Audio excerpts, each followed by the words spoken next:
Welcome to day 2 of World Certification Week, where we're going to talk about from startup to scale up. My name's Andrea. I work at the HubSpot EMEA office in Dublin, and I'm here with our esteemed CEO, Brian Halligan. How are you today? I have never been better. And we're delighted to see that he's wearing a green sweater just for me. It's awesome. So we'll get straight into it. Just to give everyone an idea, can you tell us about HubSpot's brief startup to scale up story? So HubSpot is around 9-10 years old now. Yep. And can you tell us just a little bit about the history of how you got to where you are now? Yeah, the way I kind of think about companies, they go through different phases. It's like an S curve they go through. The beginning, the tough part is, can you get product market fit? Can you build something that another human will part at least $1 with to buy? And then, okay, you got some customers, you're getting a product market fit.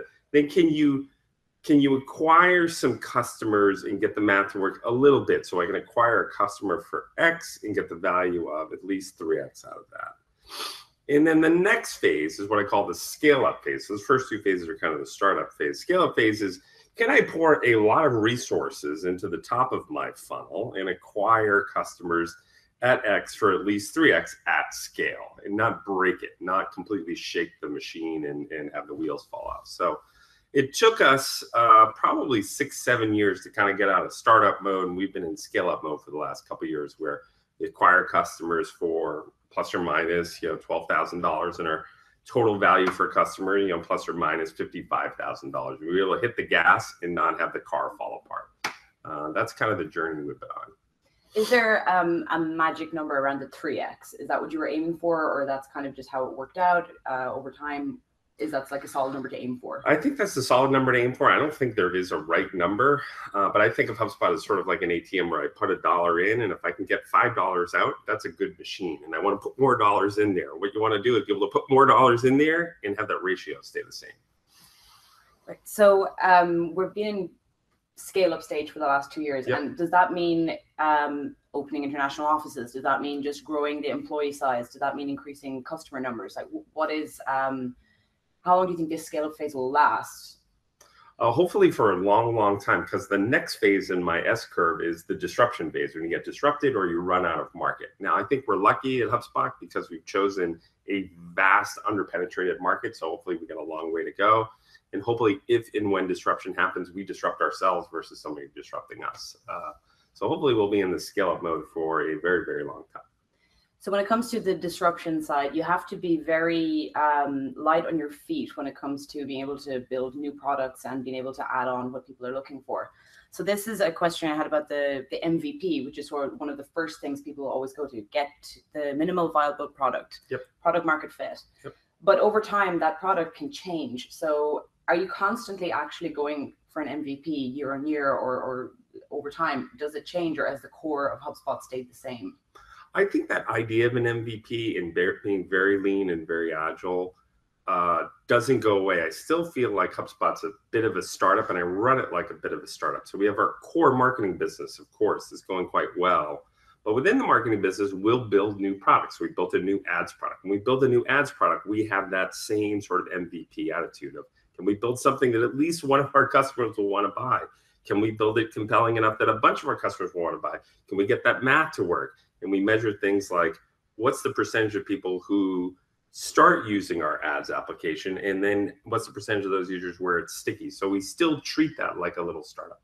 We started a sales business and startup side of HubSpot, same type of approach. We were like, how do we get to MVP? How do we work through all that? So you're still a startup. I actually think what's interesting about tech is so many of the great tech companies, I wouldn't put us in a great tech company category yet, but I look at Apple, I look at Microsoft, I look at Google. They're still run by entrepreneurs. They don't bring in some seasoned person who's run a giant GE kind of thing before. It's that entrepreneurial mindset of continuing to innovate, continuing to question conventional wisdom, continuing to have that real startup mentality that I think benefits them, it turns out. I absolutely agree, and we've done pretty well over the years for it, which is great. It's really exciting to see how we're now starting to branch out into different languages and so on like that, and dealing with the localization issue and so on and so forth. A lot of startups want to get to that phase. When you were talking about the adopting in tech and constantly reinventing the product or adapting it so people will still want it, when I worked in startups, one of the difficulty we had was how much of the resources and time do we put into the engineering side of things and then sales and marketing? And how do you start to figure out when you're very limited, how to balance those two? Which one deserves more time? Where do you like stop focusing on product so much and maybe put more money into the marketing of it? How did you deal with that issue as it came up? Well, this was one of our early big mistakes we made. And I think it's maybe useful. Before we really got into scale up mode, we started hiring sales and marketing people at a pretty rapid clip. And I think that's part of the reason is I'm a sales and marketing person by background. Most of these tech companies that become great are not run by someone with a sales and marketing background. They're actually run by product people. And so I think I jumped the gun, started hiring sales and marketing people too quickly, hitting the gas in sales and marketing too quickly when we hadn't sort of really sorted out the product market fit and the value we provided to customers. And I think that cost us. I think it cost us, some time and a lot of money and a lot of market cap by doing that. We wasted way too much money. My advice would be keep it really product-y, engineering, get to product market fit, get those early customers, maybe hire 1 or 2 salespeople and get some marketing going. Get the marketing going earlier than the sales. And then once you start to get that machine working and you're pretty sure you can stick $1 in and get $3, $4, $5 out, or you can get that ATM going, then pour on the gas with sales and marketing and add them quickly and scale them up as quickly as you can without breaking the business. We started too early. Mm-hmm. Yeah. But luckily survived. Yep. So one of the things that you mentioned in a great article you wrote for Rethink was being sometimes described as the chief pothole prevention officer. Yep. And by a pothole, you meant something similar to this, where this could have swallowed you whole, could have taken over. Yep. Another one you got into was something that in the inbound methodology, we talk a lot about the persona and targeting.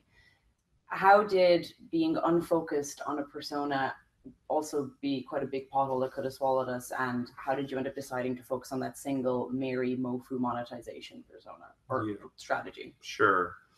The chief pothole prevention officer is very true. Still am the chief pothole prevention officer. And at scale, here's the thing. At scale, you have to get almost everything right almost all the time. No pressure. Because everything kind of fits together. And I'll give you an example. Your support organization. So we have a support organization and we want to answer every call within 60 seconds, give dynamite support. If you've got some product issues, you rushed your product to market or you did something on the product side, those support issues can really, people can wait a long time. If they wait a long time, let's say they wait 5-6 minutes for the call, they'll hang up on the call and then they'll call their sales rep and they'll start asking their sales reps technical questions. And guess what? Sales reps stink at answering technical questions. And then the sales rep just points them back to support. So you have this, negative flywheel essentially that happens where maybe you released a product that wasn't quite right. You didn't roll it back quickly enough. Support backs up. People are relatively unhappy when the support backs up. Then they're calling the sales reps. Sales reps aren't selling, right? And then they're back and support back up. And it can be a negative flywheel. You kind of have to have all the pieces of the organization operating at nearly full speed, nearly all the time, because everything is so wired together in scale-up mode. And so you've got to be super vigilant about looking for, I call them little cracks in the pavement. If you can find a little crack in the pavement, if you let that crack go, particularly in Boston, it'll rain, you'll have sleet, you'll have snow. And the next thing you know, it'll be a giant sinkhole that will swallow your whole goddamn company up. And so I try to find them early and patch them up. Right. So that's one of the things that it becomes systemic.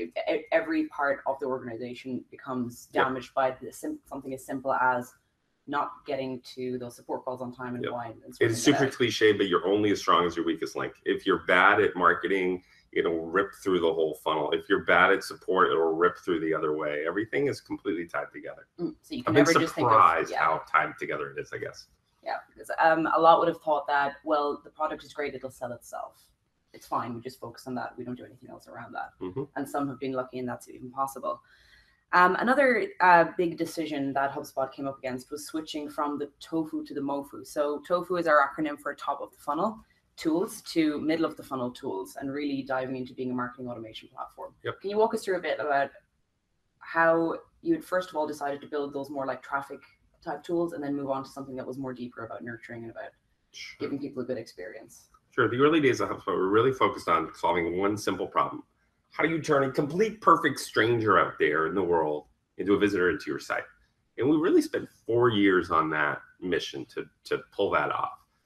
That went pretty well. And we noticed what the problem people had is they were like, all right, now I'm getting visitors. I'm starting to get leads. I need to manage these better. And they were starting to buy these things called marketing automation solutions. So then we decided, let's jump into marketing automation. We made a little acquisition around it, built out a big team. And we spent the next 4 years of our life really working on how do I turn a visitor into a qualified lead for a sales rep. And that went quite well. And then we're about a year into the third chapter in HubSpot, which how do I turn a qualified lead into a delighted customer? And so we're building CRM and tools like this. And the journey has been very, very interesting. We did the exact opposite of what everyone tells you to do. What everyone tells you to do is focus on one little thing and get very, very good at it, and then maybe expand from there. We got very good at a very wide set of things, and that has served us well, served our customers very well. I think one of the things, like if I look at HubSpot, I read Peter Thiel's book. Peter Thiel's a bright guy, and what he talks about is your company has to have a secret. You have to be right about something that everyone thinks you're wrong about. And I think we were right about a couple of things. One, we were right about going very wide and all-in-one in serving businesses that way. I think we were right about you can build a scalable, big, profitable business in the SMB software space. I think we were right about this idea of the world is going to move to a much more inbound world away from an outbound world. So we were right about a few things people were wrong about. When you're right about things people think you're wrong about, it gives you cover of the night to run very fast while everyone's naysaying you. I think that's important in breaking from startup to scale up. Nowadays, would you say people have to run that little bit faster because, let's say 10 years ago might have been a good spot before people had the ability to jump in and learn and adapt and, like, let's say, make imitation tools, make imitation companies and disrupt from other ways. Can startups today assume they can be in a similar position, like being right about one thing, or would you say they have to just move that bit faster? I think it's the world's best time to start a company and the world's worst time to start a company. The best time to start a company because, man, you can build software compared to 10 years ago. You can use AWS, you can use open source tools. There's so many powerful programming languages and libraries out there that developers can use. And it's amazing what you can build in 6 months today versus what you could do years ago. Same with hardware. Like you can come up with a prototype. You can go to China. They will build at scale your piece of hardware or your piece of clothing or your piece of whatever exceptionally quickly. The hard part has shifted to sales and marketing because there's so many products out there, so much choice for buyers, B2B, B2C, that you have to become a black belt in how do you market in a way that stands out? How do you market and sell in a way that matches the way people buy? That's turned out to be the long pole in the tent. The long pole used to be building a great product. The long pole's moved to, boy, how do I sell and market that product in an effective way? Controversial. People will love to debate about that later on inbound.org if you have any questions. One other big chili in your article was about how changing the pricing model actually was really critical to getting it right, because there were issues around. So one part was about retention was one critical cornerstone, and then actually changing the pricing model.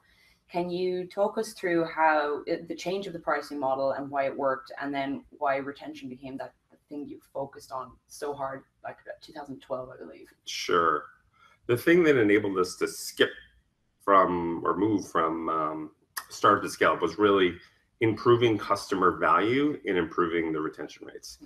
And lots of companies have this problem, and it holds 99% companies back from going from startup to scale up. And so we are laser focused on that. It turns out fixing retention, what a lot of companies do is they just turn to their head of services and say, fix the darn problem. And the head of services can only do so much. And so when we did it, we said, well, first of all, we did that, didn't work. And then when it didn't work, we said, let's make retention and customer value a team sport. And so we asked our VP of sales to change the way they sold and change the commission structure to be tied to customer value. We asked our head of marketing at the time to start scoring leads in a whole different way, in raising the score of leads that aren't most likely to buy, but are most likely to stick around and have a lot of value. We changed our pricing and packaging. We changed the part of our product we invested in that is the sticky part. We changed the way we delivered services. We changed everything. Pricing and packaging, the part we changed there that I thought that worked was we aligned our pricing model with customer success. And I really like having the company's success align with customer success. As our customers are successful, we participate in a small way in their success, essentially. And so the way that works for us is the size of your leads database, your contacts database. So the better our customers do with inbound marketing, the more leads they get, the more customers get, the better they get, the better we do. So that part of the pricing model change worked really well. It aligned our developers and our salespeople and everybody with our customer success. So to the extent you can, to the extent you're thinking through your pricing model, and everyone's constantly thinking through their pricing model, try as best you can to align incentives. Right. Don't just go for the enterprise model, the unlimited free model, and so on, without actually having the strategy around why it matters and why it will actually have that positive knock-on effect. Sure. With regards to the way you're building your teams out. Sort of like what AdWords did. You think about what AdWords did. You had Yahoo before, it was a list of links, and then Google obviously moved to a model where you're paying not for the impressions, but you're paying for the click-through. Yes. There was an auction model. And so they really tied those incentives together really nicely. We were inspired by Google's pricing model. We created HubSpot's pricing model. One of the big things then over all this change, over all these years, has been how you've been able to navigate the leadership issue, like how to spot the right people to bring a company like this to the fore, to bring it to the stage it's at now. How often do you go around like taking the temperature of how team leads and managers and VPs are feeling, and how do you deal with the feedback? Okay, one interesting factoid about HubSpot is if you look at the people who report to me today compared to the people who reported to me 6 years ago, it's mostly a brand new team. And this surprised me. I didn't expect that. All those execs who reported to me back then are terrific people. I would start companies with them. I love them. And most of them have left HubSpot and gone on to do very entrepreneurial startup-y things. Some people are just startup-y people and they like that. Totally cool with that. There's nothing wrong with them. They're fantastic. But we have swapped the whole team out. The way we find out whether a leader of a team is scaling well is somewhat interesting. We survey all of our employees once a quarter, and we've done this for the last 8 years, and do a Net Promoter Survey. We say to you, on a scale of 1 to 10, how likely are you to refer a friend to work at HubSpot? And then why? And what we do is we look at it by department. So we look at the VP of XYZ department. If VP of XYZ department has a very high Net Promoter Score for quarter, then bam, it goes down. Well, that's a problem. What are their employees saying there? Are there leadership issues or the problems? So we'll typically go and we'll gather up the feedback from there, present it to the leader in question, ask that leader to work on it, and they crank away and they work on it. And you wait kind of with bated breath for the next quarter, and the results come back, and bam, it typically falls again. Kind of disappointing. Now, what I learned from that is once your team has lost confidence in you, it is very difficult to win that back. And that's an unfortunate conclusion I've come to, but it's happened multiple times in my history. That's my first aha. My second aha is once we hire a capable replacement for that person, we typically try to find a new role for that person, the score will bounce all the way back to where it was. So you can recover it quite quickly with the right capable leader. Mm-hmm. So I found the whole team thing to be very interesting. The team we had in startup mode is very different than the team we have in scale up mode. It turns out it's a slightly different skill set. The way we found out whether our startup leaders were scaling or not was really that their employees told us through the surveys. So that's one big challenge, is then to be able to have that realization where you can change this out, and it is not a bad thing. Like even if the guys have been there from the beginning, it's like if they're not fitting the position the company's in right now, then that's okay. It's fine. They've played their part and they've done really well. And they've done great, and financially they did great, and they learned a lot, and we learned a lot. And what we hope is they leave and start another company that's bigger than HubSpot someday. Like that's what would make us really proud. And for all these folks who have left, if they start companies, my co-founder and I, we're investing in them, and we wish them the best. But it is slightly different profile as you scale. For me, even too, like I have plenty of issues on the leadership side. And we've hired a COO to kind of complement me. Our COOs sort of get complementary skills to me, and it's helped a lot. And so it's hard. Scale the skills you need at 100 employees turns out are different than at 1,000 employees. A bit more. So you get complementary people who can fill those like not lesser strengths, but just like parts where maybe you're not. Cover your weaknesses. Yeah. Lean into that and find good people who can do that. Yeah, one of the things I've personally found myself doing is, like, I've worked on my weaknesses and worked on my weaknesses and worked on my weaknesses, and gosh, the return on calories trying to fix my weaknesses is very poor. And so I've moved completely to, I'm just going to lean into my strengths. I'm good at a few things. How do I get even better and lean into the things I'm passionate about? And that served me well. Yeah. People don't change turns. So yesterday, Katie had brought up at the younger age, maybe perhaps try to lean in more to it, but then you can decide for yourself as time goes on how that works. Overall now, so in SaaS, as in software as a service, what are the kind of big challenges you'd see for brand new ones starting off today?